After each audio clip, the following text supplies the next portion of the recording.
in a distinctly Italian brand of cool. When the moon hits your eye like a big pizza pie, that's amore. The years between 1947 and 1954, there were 25 Italian Americans who had chart-topping hits. Bells will ring, ting-a-ling-a-ling, ting-a-ling-a-ling, and you'll sing Vita Bella. This was a time when the medium was going from radio to TV. And there was a certain swagger, there was a certain look that Italian Americans had. You're breaking my heart 'cause you're leaving. But at the same time as the cocky swagger was a vulnerability. For somebody new. It was the era of the American teenager, and these singers were the first true pop idols. Tony Bennett! They seemed to have an innate understanding of the art of performance.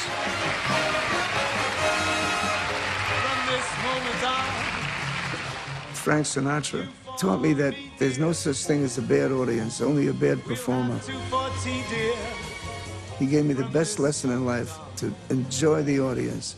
Show them that you love them and they love you right back. No more blues songs. Tony Bennett was born Anthony Benedetto in Queens, New York in 1926. It was clear from a very young age that he was a natural performer. It's something in the culture. My wonderful Italian-American family, all my uncles and aunts and nephews and nieces, every Sunday they would come over, make a circle around my brother, my sister, and myself, and we would entertain them and do something a little different every week. And they created the passion that has never gone away in my life. You and I, babe. Tony's passion for singing goes to the very heart of what it means to be Italian. I'm a type of guy. Many of the biggest stars of the 50s and 60s rose up the pop charts by channeling the strong musical traditions of their Italian roots. Falling for some girl. How did that call mine? I drive around. Dion DiMucci hit it big as a teenager with his doo-wop group Dion and the Belmonts. I was like third generation. I was totally American, but Italian, it's in your bones. The poetry and the art and the history and the music.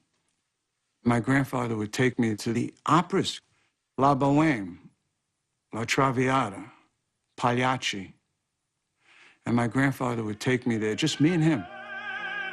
We would sit in the balcony. It was like a blessing. It made its way into my rock and roll songs later on.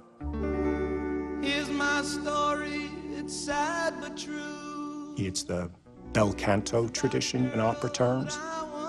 It's about elongated vocal lines and attention to the lyrics. Then ran around. That's the Italian part of it, and that was really new in pop music.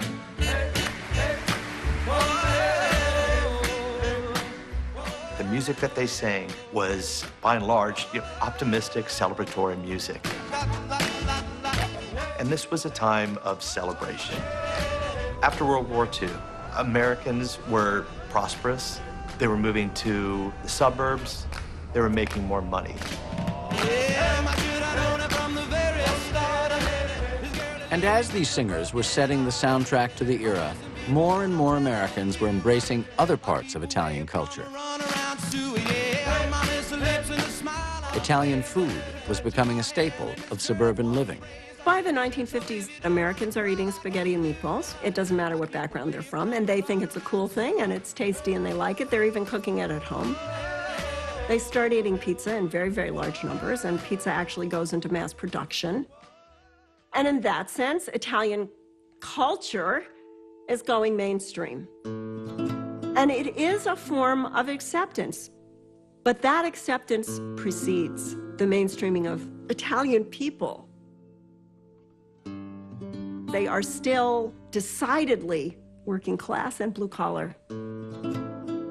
The status of Italians was still rather low on the American social scale. They are a group that's kind of stuck in these urban enclaves for class reasons, but also for cultural reasons, for loyalty to the group, loyalty to family.